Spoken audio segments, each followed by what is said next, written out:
Okie dokie, this is going to be a spicy episode, guys. So this is the return of T3 polls. That's right, we always do, I don't want to say always, but we tried to do a weekly poll on this channel, and for the past month I've kind of stopped doing it. I don't know why, just lazy. But I'm very happy that we did this poll because this actually is probably the first ever blowout in regards to the results. I've never seen such a massive domination with one pick during these T3 poll episodes.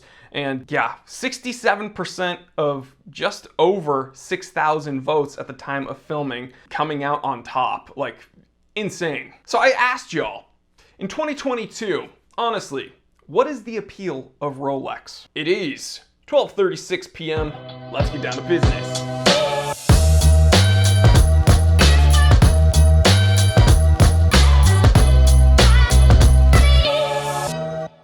So this is perhaps a controversial topic with many hot takes, a little bit spicy, but you know, everyone's got an opinion, and that's kind of the point of these T3 polls. So the three options when it came to answering this poll were marketing, okay, that's Rolex's main appeal, marketing. Supreme tool watch design, that's another option, or the final option was other. And then I asked you guys to, you know, specify in the comment section. So as I said at the beginning of the episode, it's clear 67% of you, the vast majority, decided that it was actually marketing.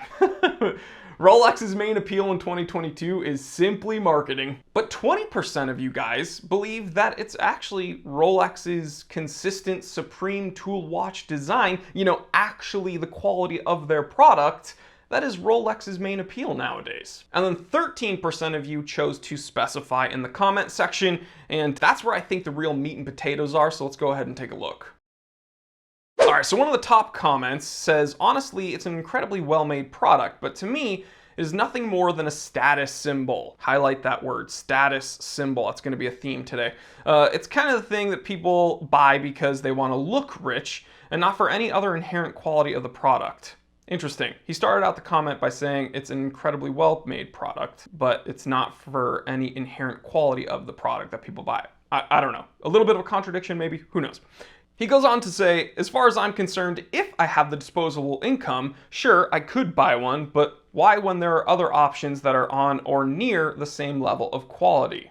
Interesting. 29 people liked that. Another person commented, if Supreme tool watch design was a factor, then Casio would be out of my price range. It's true, G-Shocks, man. Someone comments, for me, it's still heritage, tool watch, timeless design. Not sure that's driving the market right now. Renee comments, it's an icon. That is the only reason, as other brands provide either better finishing, more ruggedness, newer tech, or better craftsmanship for less money. So we've had someone say status symbol. We've had someone say that they do make good watches, but they buy it to look rich, which again is status symbol. We have Renee here saying icon, which is again kind of status symbol. We had someone say it's heritage, which I guess kind of goes into the name, but I guess that's maybe heritage is a bit different. Mike says nothing. It's a novelty that survived decades because of smart marketing. Another person, Rolex has become the you're trying too hard status symbol. David says Rolex is iconic, and then he goes on to talk about the marketing machine. So again, that's kind of icon, status symbol, marketing. Everest22 comments, I'll be a bit brutal from an Australian's perspective.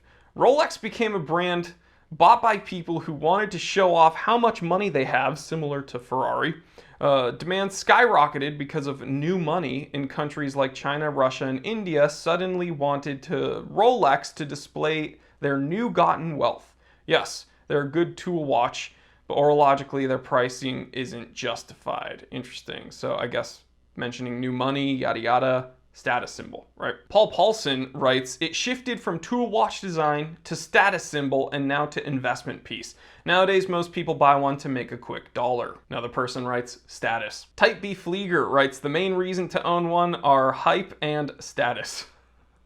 Maybe I should have just put status instead of marketing. So guys, you kind of see a theme in the comment section, right? People were mentioning, you know, iconic heritage. People were mentioning the name, but overall, it's status symbol. And listen, This is my channel, so ultimately I'm sure you guys are at least somewhat interested in my take on the matter. And the way I see it, when it comes to, okay, is it marketing? Is it supreme tool wash design?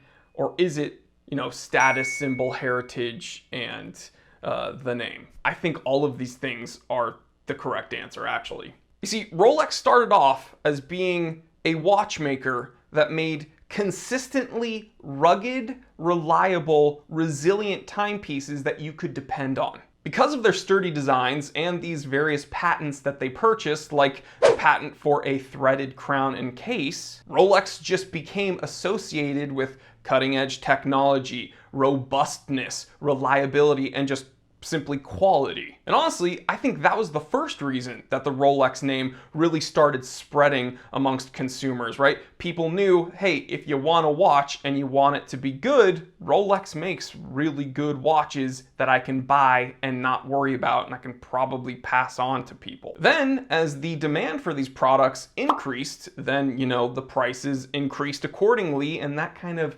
elevated Rolex as being just a simple tool to being somewhat of a luxury item. And we all know what happens when something becomes a luxury item. It inherently becomes a status symbol. At this point, if you were seen wearing a Rolex, these were really high quality pieces. Hey, this guy's wearing a Rolex. He probably spent good money on it. He's got some things going in his life. There was an immediate association with appreciating the good life, with being successful, right?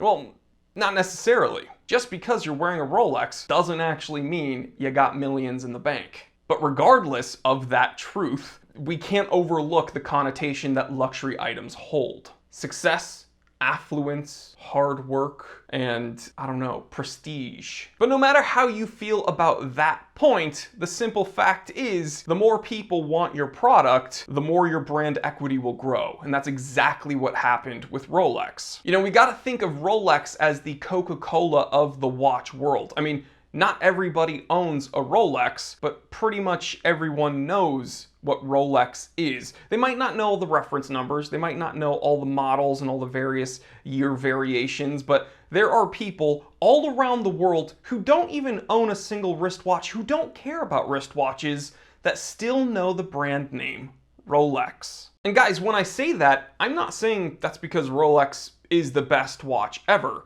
I'm saying that they are the most successful when it comes to purveying their brand equity. There are watches that are much more expensive, much more highly finished, much more complicated, and much more fancy schmancy. Vacheron comes to mind, but you go somewhere and you mention Vacheron Constantin, people will be like, bless you. Did you sneeze or you good? But you mention Rolex and people are like, oh yeah, I think my grandpa had one or something. I don't know. Cool.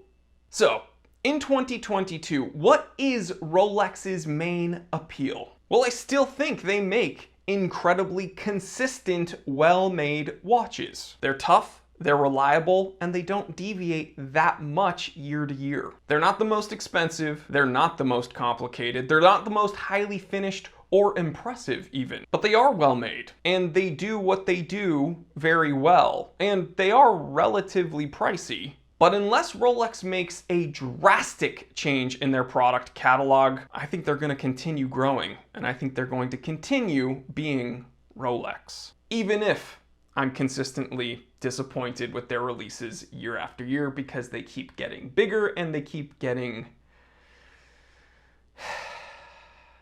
boring.